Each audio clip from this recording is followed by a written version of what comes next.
আমি এখন সকাল সকাল করে নারকলের খোসা ছাড়াতে বসেছি। নারকলের খোসা ছাড়াবো, আজকে আমাদের বাড়ি পিঠে হবে।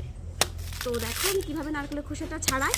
আর অলরেডি এরকম একটাতে ছাড়িয়েছি, আর বাকি এতগুলোতে ছাড়াবো। এইটাতে হচ্ছে এত শক্ত, এটাতে পারিনি, রেখে দিয়েছি, এটা লাস্টে করবো।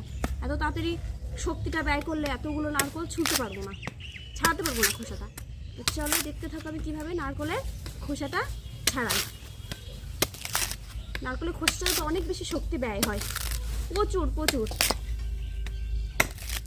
তো দেখতে থাকো তোমরা।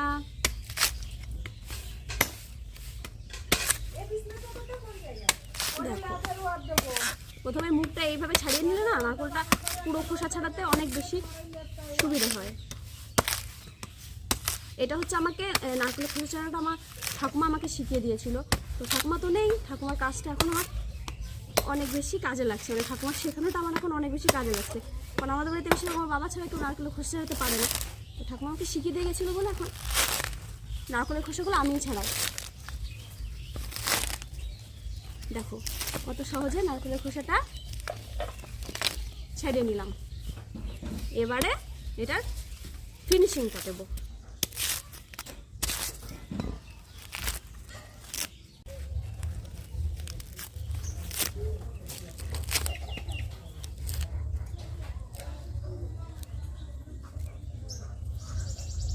দেখো কত সহজে নারকেলের খোসাটা ছাড়ানো হয়ে গেল।